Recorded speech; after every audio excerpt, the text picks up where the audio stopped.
다 저쪽에 있어가지고 제가 좀 삐질 것 같습니다. 정말 많이 기도해 주시고 공동체가 아이를 함께 키워가는 겁니다. 함께 우리 다음 세대를 위해 기도하고 그 아이가 하나님 만날 수 있도록 제가 지난번에 말씀드렸던 것처럼 우리가 저 아이의 지호의 좋은 답안지가 되어주셨으면 좋겠습니다. 하나님 말씀 같이 보도록 하겠습니다. 여호수아서 17장 14절에서 18절 말씀입니다. 다 같이 자리에서 일어나셔서 한 절씩 교독하도록 하겠습니다. 요셉 자손이 여호수아에게 말하여 이르되 여호와께서 지금까지 내게 복을 주심으로 내가 큰 민족이 되었거늘 당신이 나의 기업을 위하여 한 제비 한 분깃으로만 내게 주심은 어찌함이니까 하니 여호수아가 그들에게 이르되 내가 큰 민족이 되므로 에브라임 산지가 내게 너무 좁을진대 브리스 족속과 르바임 족속의 땅 삼림에 올라가서 스스로 개척하라 하니라. 요셉 자손이 이르되 그 산지는 우리에게 넉넉하지도 못하고 골짜기 땅에 거주하는 모든 가나안 족속에게는 베스안과 그 마을들에 거주하는 자이든지 이스라엘 골짜기에 거주하는 자이든지 다 철병거가 있나이다 하니 여호수아가 다시 요셉의 족속 곧 에브라임과 므낫세에게 말하여 이르되 너는 큰 민족이요 큰 권능이 있은즉 한 분깃만 가질 것이 아니라 함께 읽겠습니다. 그 산지도 내 것이 되리니 비록 삼림이라도 내가 개척하라. 그 끝까지 내 것이 되리라. 가나안 족속이 비록 철병거를 가졌고 강할지라도 내가 능히 그를 쫓아내리라 하였더라. 아멘. 자리에 앉아 주십시오. 제가 오래전에 보았던 책 중에 이 세계 오지를 여행하는 이 배낭 여행가에서 어느 날 국제 구호 활동가로 변신한 한비아 씨의 책이 있었습니다. 이 책에 보니까 국제 구호 활동가로 일하기로 결심한 지 얼마 되지 않았을 때 한 대학생이 한비아 씨에게 이렇게 물었다고 합니다. 재미있는 세계 여행이나 계속하지 왜 힘든 긴급 구호를 하세요? 그러자 한비아 씨는 이 일이 내 가슴을 뛰게 하고 내 피를 끓게 만들기 때문이죠 라고 말했다고 합니다. 그런데 한비아 씨만 그런 것이 아니라 그 책에 보니까 이와 비슷한 답을 케냐인 40대 의사가 똑같이 했다라는 거 그녀가 책에 적고 있었습니다. 케냐의 이 국제 구호 활동가로 활동을 할까 말까 미리 한번 그 나라를 방문한 적이 있었는데요. 그곳에서 40대 중반의 케냐 의사, 안과 의사를 만나게 되었다고 합니다. 이 사람은 굉장히 유명한 사람이어서 그 나라의 대통령도 이 사람을 만나기 위해서 며칠씩 기다려서 진료를 받고 할 정도로 매우 유명한 의사였다고 합니다. 그런데 그는 자신의 유명세와 실력에 따라 좋은 곳에서 병원을 개원하고 일하는 것이 아니라 정말 우리나라로 말하면 깡촌 그리고 그런 시골에서 전염성 풍토병 환자들을 직접 손으로 만지면서 헌신적으로 치료하는 모습을 보면서 이 한비아 씨가 그 케냐인에게 이렇게 물었다고 합니다. 당신은 아주 유명한 의사이면서 왜 아무도 알아주지 않는 이런 험한 곳에서 일하고 있어요? 그러자 이 케냐 40대 중반의 이 사람이 정말 어금니가 다 보일 정도로 환하게 웃으면서 이렇게 말했다고 합니다. 내가 가지고 있는 기술과 재능을 돈 버는 데만 쓰는 건 너무 아깝잖아요. 그러나 무엇보다도 이 일이 내 가슴을 몹시 뛰게 하기 때문이에요. 여러분 어떠세요? 이 케냐 40대 의사가 했던 말에 여러분은 동의하시나요? 여러분의 가지고 있는 기술과 재능을 돈 버는 곳에만 쓰기에는 아까워하시고 무엇보다도 여러분에게 심장을 뛰게 하는 그 일에 여러분은 달려가고 있으신가요? 저는 이 케냐 이동병원에서 일하는 이 40대 중반의 안과 의사와 이 한비아 씨의 이야기를 생각하면서 요즘 참 마음이 무거워지고 있습니다.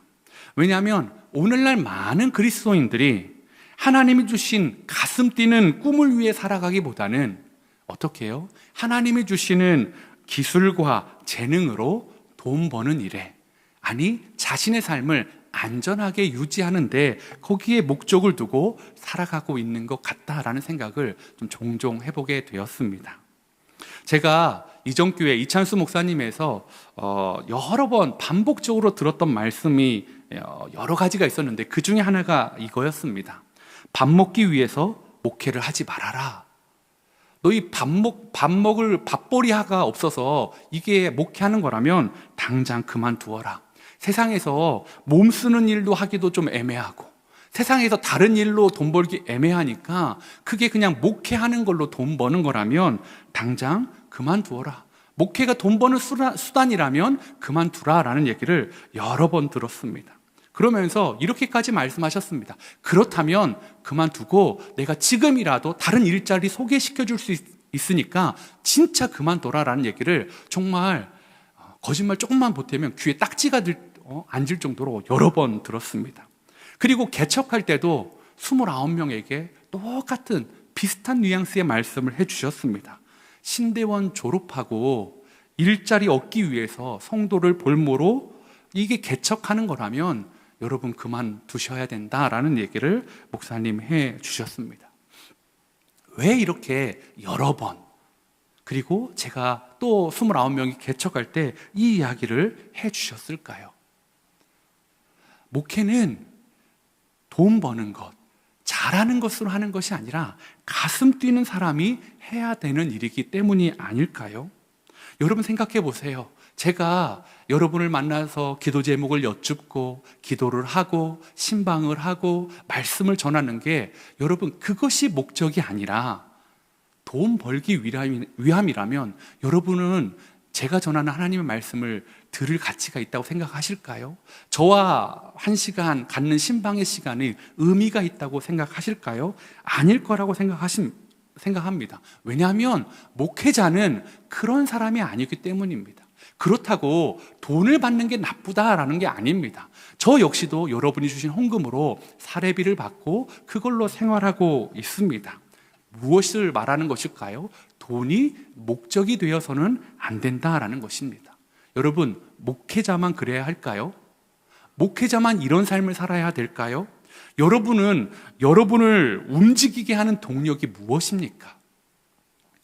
오늘 한비아 씨나 40대 중반의 케냐 유능한 의사처럼 심장 뛰는 여러분의 가슴을 고동치게 하는 그 무엇이 있으십니까? 아니면 그냥 편한 길, 안전한 길, 여러분에게 주신 재능으로 돈 버는 것, 그것이 목적이 되어버리진 않으셨습니까? 만약 그런 모습이 혹 여러분 안에 보이신다면 저는 그것이 위험 신호라고 생각합니다. 왜냐하면 목회자에게 그런 모습이 보일 때 그거 역시도 위험 신호이기 때문에 여러분에게, 그리스도인에게도 그런 모습이 보인다면 위험 신호입니다. 어떤 위험 신호일까요? 병들어 가고 있다라는 거죠. 그리스도인으로서 온전히 건강하게 살아가는 것이 아니라 어쩌면 병들어 가고 있다라는 위험 신호가 지금 그 증상으로 볼 수 있게 된다라는 것입니다. 오늘 가슴 뛰는 사명이 아니라 현실에서 안전한 것, 또 좋은 것만을 바라보았던 사람들의 이야기가 성경에 나오고 있습니다. 유다 지파와 갈렙이 땅을 분배받는 그런 장면이 지나간 다음에 16장부터 요셉의 두 아들을 지파인 에브라임과 므낫세 반지파가 땅 분배받는 이야기가 성경에 나옵니다. 그리고 무려 이 두 지파가 땅을 분배받는 이야기가 16장과 17장에 두 장에 걸쳐서 계속해서 나오고 있다라는 거죠. 두 지파는 땅을 이제 제비 뽑아서 분배받고 또 그들이 하는 이야기를 한번 들어보십시오. 여호수아서 17장 14절인데요. 제가 세 번역으로 준비하는데 한번 같이 읽어볼까요? 시작. 요셉 자손이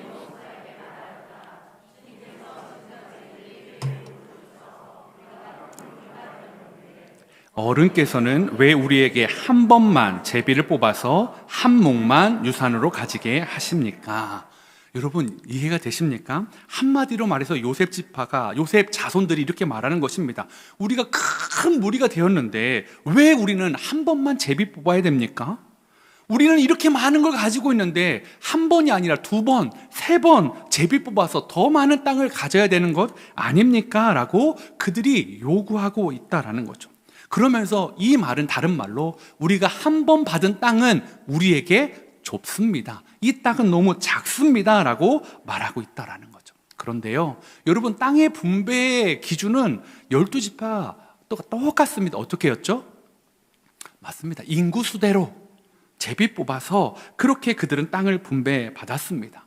에브라임과 므낫세 지파는 그들이 말한 대로 결코 작지 않은 지파들이었습니다. 아니, 어쩌면 12지파 중에서 가장 수위를 차지하는 인구수와 가장 많은 가축을 가지고 있는 것으로 유명한 지파들이었습니다. 어떻게 그들은 그들의 지파가 번영할 수 있었고 많은 가축을 가질 수 있었을까요? 그들이 어떤 특별한 방식이 있었을까요? 40년 동안 광야 생활하면서 그들만의 노하우가 있었을까요? 아니었습니다. 무엇이 그들의 숫자를 자랑할 수 있는 사람들로 만들었을까요? 하나님의 은혜였습니다. 하나님이 그들의 지파의 인구수를 보존해 주셨고 그들의 가축들을 번성케 하여 주셨다라는 것입니다. 나중에 이 12지파가 땅을 분배받는 면적을 보면 이들의 요구가 진짜 말도 안 된다라는 것을 볼 수가 있습니다. 이제 16장, 17장에 이 요셉의 후손들 에브라임과 므낫세 지파가 땅을 분배받은 이야기가 나온 다음에 18장에 가면 나머지 7지파들이 땅을 분배받는 이야기가 나옵니다. 그런데 이스라엘의 전체 지도로 봤을 때 이 7지파가 이스라엘 전체에서 비율로 차지한 땅의 면적이 한 3분의 1 정도가 됩니다. 그리고 나머지 3분의 1을 누가 차지하냐면 우리가 이전에 지난주에 보았던 갈렙의 지파, 유다 지파가 3분의 1을 차지합니다. 그리고 나머지 3분의 1을 에브라임과 므낫세 지파가 차지하고 있는 겁니다. 그렇다면 3분의 1이라는 어마어마한 면적을 차지한 에브라임과 므낫세가 우리 땅이 좁다라고 말하는 것은 나머지 7개의 지파에게는 어떤 마음일까요? 상실감 아닐까요? 야, 니네는 2지파가 그렇게 3분의 1을 가졌는데 우리는 7개 지파가 너희와 비슷한 면적을 나누는데 그럼 우리는 뭐가 되냐? 라는 그런 생각을 가질 수 있을 것입니다. 그런데 그만큼 또 다른 의미로 하나님이 요셉의 자손들 에브라임과 므낫세 지파를 축복해 주셨다라는 것입니다. 하나님이 왜 이 요셉의 후손들을 축복해 주셨을까요?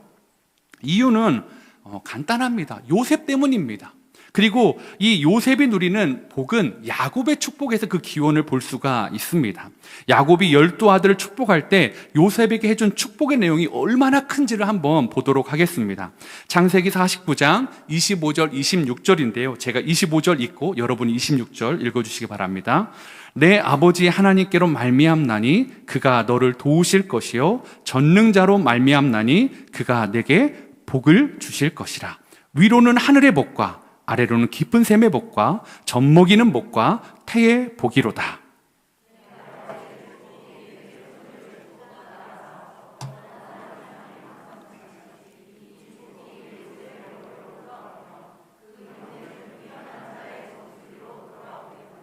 맞습니다. 야곱은 12아들 중에 짝을 찾을 수 없을 정도로 요셉에게 엄청난 축복을 해줬습니다. 마치 한 단어 끝나면 복, 한 단어 끝나서 복이란 단어를 언급할 정도로 25절에 보니까 위로는 하늘의 복, 아래로는 깊은 샘의 복, 젖먹이는 복, 태의 복, 26절에 축복, 축복, 축복 이렇게 계속 이 요셉에 대해서 축복을 해주고 복을 빌어주고 있다라는 것입니다. 그래서 그 복 때문에 이 요셉의 2아들의 지파는 정말로 번성하였고 나중에는 북이스라엘의 정말 리더십을 차지하는 에브라임이 바로 이 에브라임 지파입니다. 그리고 그들은 그렇게 큰 왕국을 이룰 수 있을 정도로 복을 주셨음에도 불구하고 이야기하는 게 무엇입니까? 적다고요. 부족하다고요.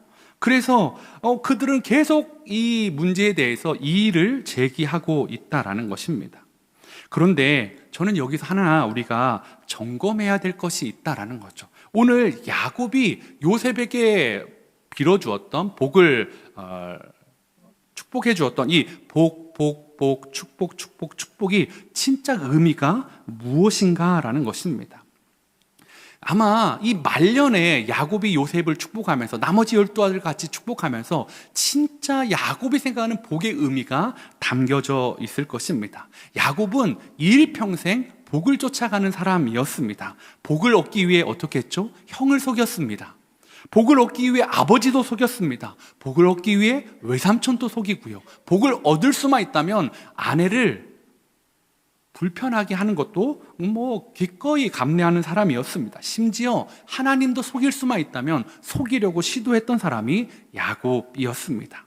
그렇게 모든 것을 다 내어 던져서라도 복을 얻고 싶었던 야곱의 그 마지막 노년의 고백이 창세기 47장 9절에 나와 있습니다.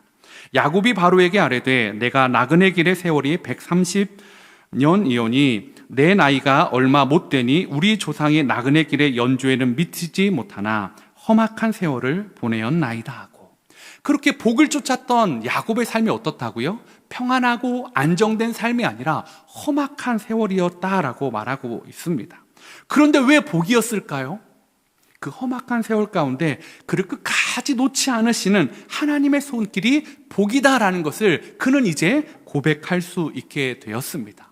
그러한 고백이, 그러한 복이, 그것이 복이다라는 게 야곱만 그랬을까요? 아니요, 요셉도 그렇습니다. 창세기 39장 2절에 보니까 여호와께서 요셉과 함께 하심으로 그가 형통한 자가 되어 그의 주인 애굽 사람의 집에 있으니, 창세기 39장 23절에 보면 간수장은 그의 손에 맡긴 것을 무엇이든지 살펴보지 아니하였으니 이는 여호와께서 요셉과 함께 하심이라. 여호와께서 그를 범사에 형통하게 하셨더라. 요셉은 형통한 사람이었어요. 하나님이 형통하게 해주셨대요. 그런데 상황중을 한번 살펴보면 그 형통이 우리가 생각하는 형통과는 조금 다릅니다. 언제 형통했다고요? 창세기 39장 2절은 형들이 요셉을 버려버렸어요. 팔아버렸어요. 그리고 노예로 보디발의 집에 들어갔을 때, 형제들에게 버림받았을 때 하나님은 그가 형통한 자가 되었다라고 말하고 있습니다. 창세기 39장 23절에서는 그래서 거기서 그래도 잘해보려고 하나님의 말씀을 두려워하여서 보디발의 아내가 유혹했을 때, 하나님을 두려워해 그 유혹을 떨쳐냈을 때 너무나 용기 있게 그 일을 진행했음에도 불구하고 누명을 써서 감옥에 갇혔을 때 하나님은 그를 범사에 형통하게 하셨다라고 말하고 있다라는 것입니다. 오늘날 우리가 생각하는 형통, 복과는 정말 다르지 않습니까? 야곱과 요셉의 삶을 통해 하나님이 우리에게 주시는 복, 형통이 어쩌면 오늘날 세상이 말하는, 아니 오늘날 그리스도인들이 생각하는 그 복과는 조금 결을 달리한다라는 것을 볼 수가 있습니다.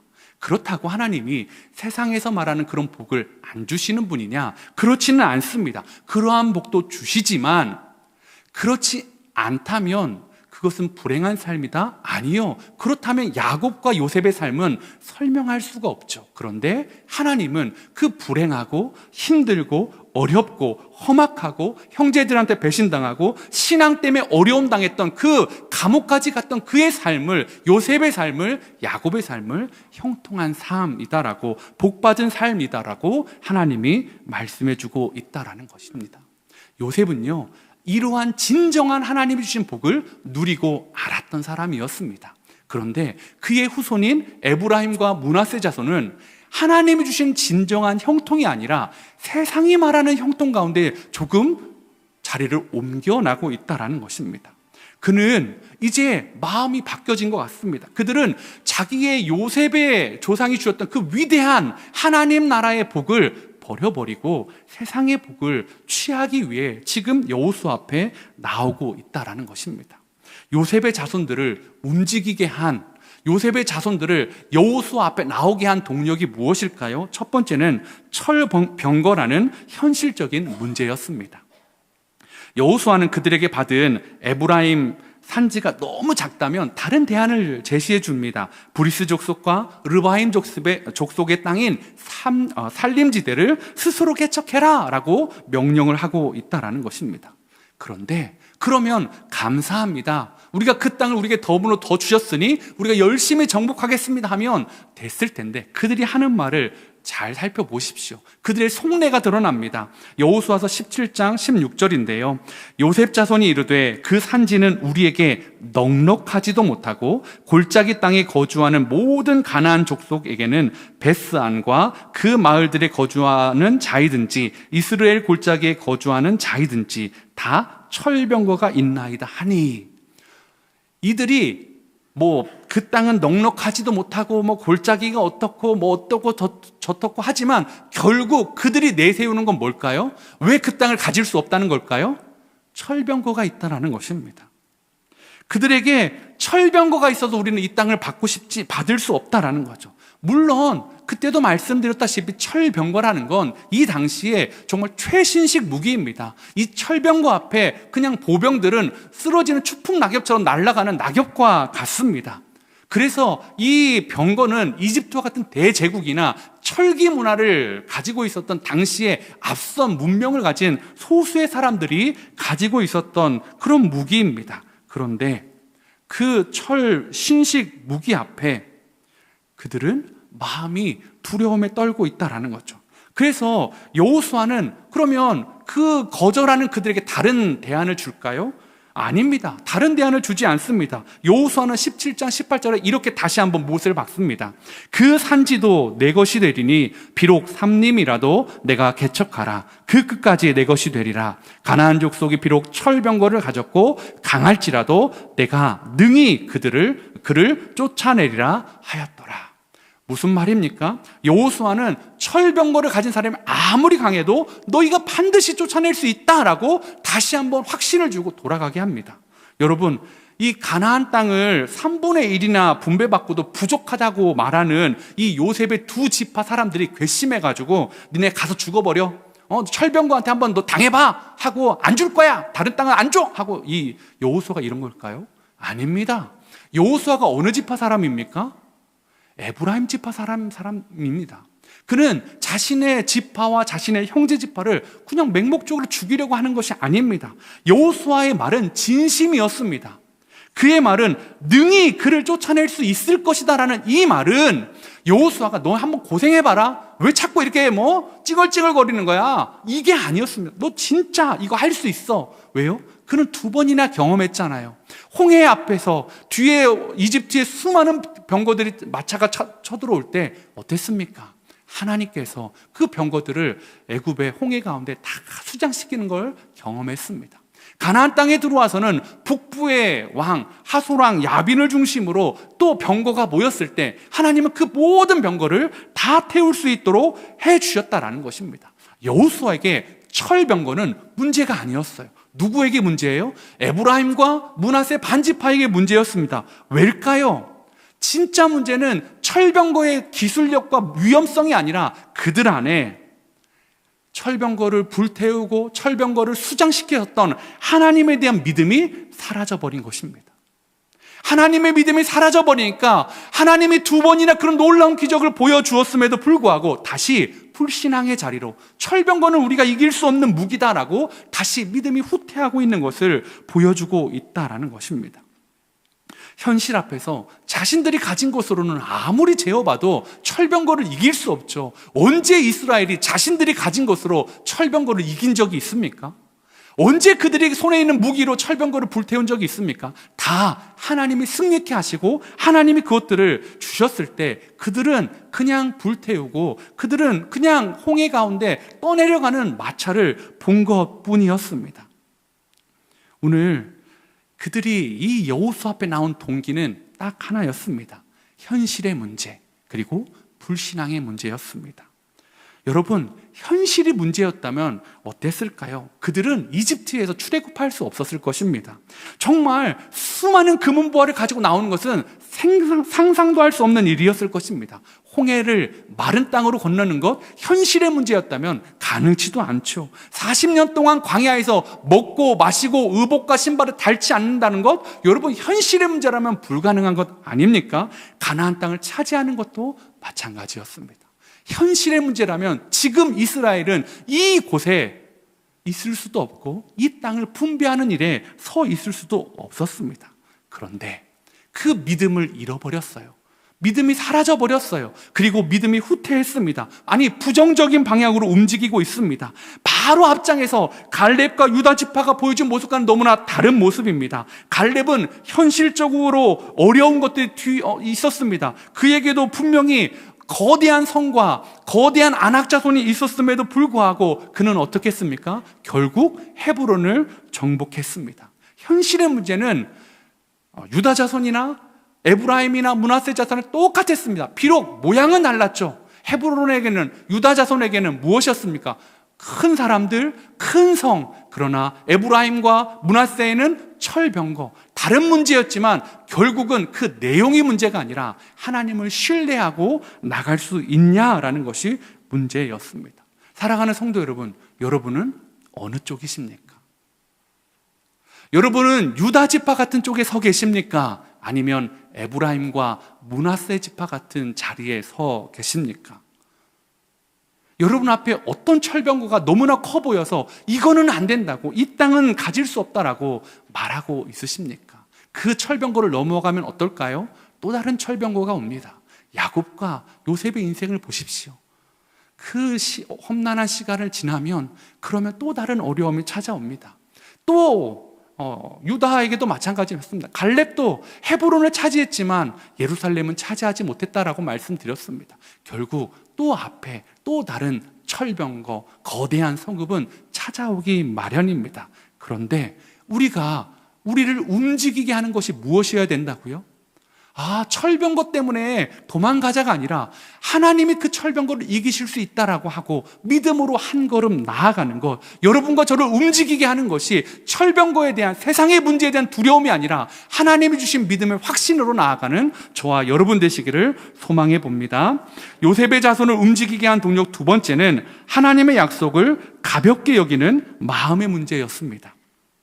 에브라임과 므낫세 지파는 분배받은 에브라임 산지를 그럼 다 정복하고, 다 정복해보니까 진짜 적네, 그러니까 더 달라고 하자라고 한 것이 아니었습니다.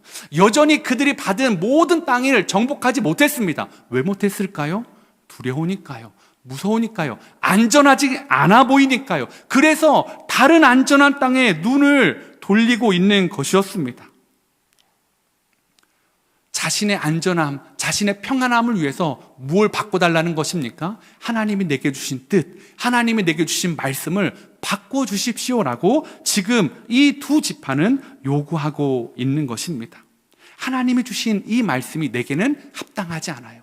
하나님이 주신 선물이, 이건 선물이 아니에요. 재앙이에요. 왜요? 철병거가 있으니까요. 그러면서 그 안에 그들의 욕심이 들어갔습니다. 좀 더 수월하게 얻을 수 있는 땅을 좀 주시라는 거죠. 편하게 얻을 수 있는 땅으로 바꿔달라는 것이었습니다. 오늘날도 자신의 행복을 위해 하나님이 주신 말씀의 경계를 마음대로 바꿔버리는 분들이 참 교회 안에 많이 있습니다. 목사들 중에도 참 이러한 사람들이 많이 있습니다. 남한테 적용할 때는 이 말씀을 여기까지 적용하지만 나한테 적용할 때는 요만큼만 적용합니다.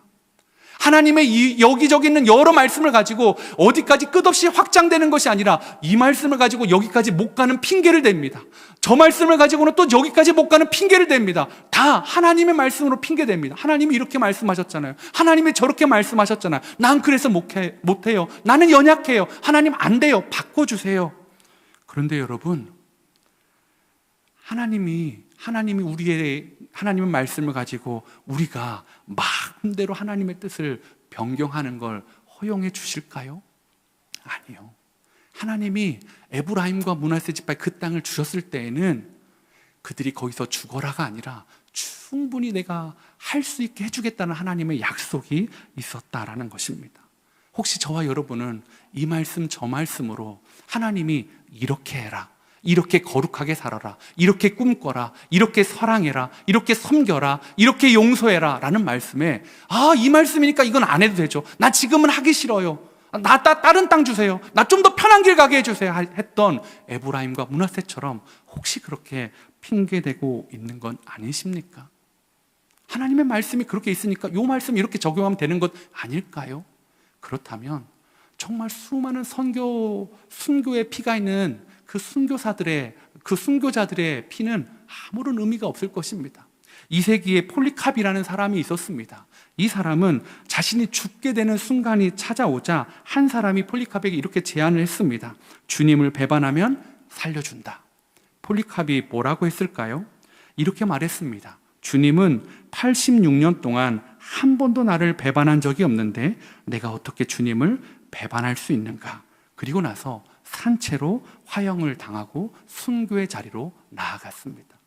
초대교회의 많은 사람들이 예수 그리스도 때문에 예수님을 믿는다는 이유만으로 컴컴한 카타콤에서 갇혀 살아야만 했습니다.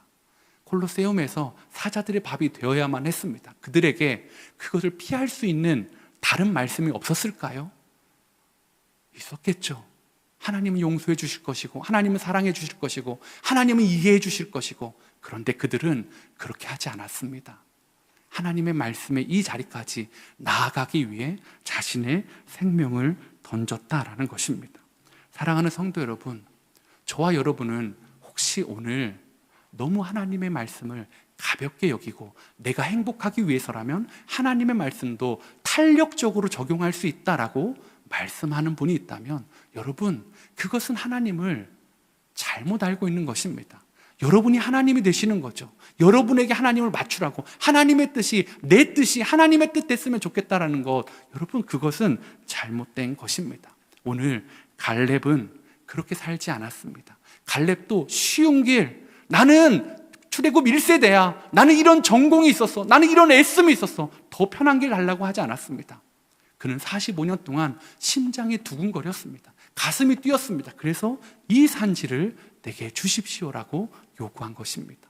사랑하는 성도 여러분, 에브라임과 므낫세는 왜 하나님 말씀에 심장이 뛰지 않고 철병거의 심장이 두려운 마음으로 콩닥콩닥 뛰었을까요? 오늘 함께 그린 교회 성도님들이 세상의 철병거 앞에 두려워하는 사람들이 아니라, 그래서 말씀을 가볍게 여기고 변개하고 쉽게 이렇게 저렇게 퍼즐을 맞추는 사람들이 아니라 하나님의 말씀에 나를 맞추고 하나님의 뜻에 우리의 심장이 뛰어지는 그러한 사람들 되기를 축복합니다. 이제 말씀을 정리하면서 한비아 씨의 책 지도 밖으로 행군하라라는 책의 한 부분을 이렇게 좀 읽어드리도록 하겠습니다. 오늘도 나는 행군한다. 지금은 몸에 익지 않은 무거운 배낭을 지고 오르막길을 오르느라 좀 괴롭다. 무엇보다 앞서가는 사람 없이 길 없는 길을 가야 하는 게 제일 힘들다. 이 길 끝은 과연 정상인가? 내가 가진 식량과 장비는 충분한가? 앞으로 닥칠 크레바스와 암벽은 어떻게 넘어가야 하는 생각으로 때로는 버겁고 무섭기도 하다. 그러나 내 능력에 대한 의심이 들 때마다, 기가 꺾여 자신이 없어질 때마다, 몸이 지쳐서 한 걸음 한 걸음이 천근만근일 때마다, 그래서 무릎을 꿇고 싶을 때마다 가슴 저 밑바닥에서 울려오는 진군의 북소리가 들린다. 그리고 나에게 내려진 절체절명의 명령 소리가 들린다. 지도 밖으로 행군하라. 사랑하는 성도 여러분, 세상에서 선한 일을 하는 사람도 이렇게 심장을 뛰면서 나아갑니다. 자신의 심장을 두근거리게 하는 그만의 신념이 있습니다. 그렇다면 하나님의 말씀을 가지고 하나님의 뜻을 가지고 살아가는 저와 여러분은, 여러분, 심장이 두근거리고 있으십니까? 세상 앞에서, 철병거 앞에서 두근거리는 거 말고요, 하나님의 말씀 때문에 저 철병거가 반드시 무너질 거야, 저 철병거가 반드시 내 손에 주어질 거야, 이 산지를 내게 주십시오라고 했던 갈렙처럼, 요셉처럼 세상이 말하는 형통이 아니라 그 감옥의 자리에서도, 고난의 자리에서도 하나님이 주신 것의 형통임을 믿고 두려워하지 않고 담대하게 하나님이 주신 꿈을 꿀 수 있는 믿음이 저와 여러분에게 있기를 원합니다. 그래서 오늘 하나님이 이 성경에 갈렙과 유다 지파와 에브라임과 므낫세 지파를 이렇게 붙여놓으신 것 아닐까라는 생각을 해보게 되었습니다. 저와 여러분이, 함께 그린 교회 성도님들이 정말 꿈꾸기를 원합니다. 심장이 두근거리기를 원합니다. 언제셨습니까? 10대셨습니까? 20대였습니까? 갈렙은 85세에 심장이 두근거렸습니다. 무엇 때문에요? 하나님의 말씀 때문에요. 여러분은 한 주간을 살아가면서 하나님의 말씀 때문에 심장이 두근거리십니까? 그 말씀이 이루어지는 그 기쁨을 보고 계십니까?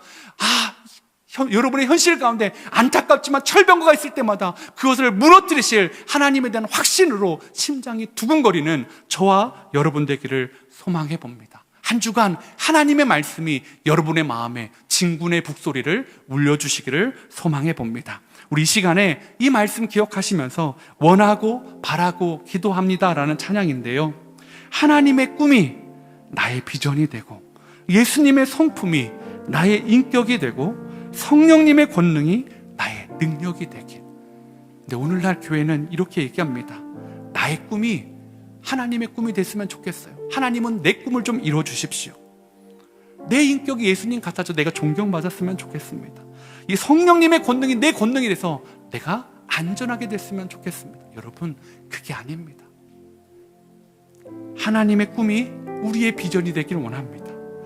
예수님의 성품이 저와 여러분의 성품이 되길 원합니다. 성령님의 권능이 우리의 능력이 되어서 세상 밖으로 말씀을 가지고 진군하는 귀한 성도님 되시길 원합니다. 이 시간 찬양하겠습니다.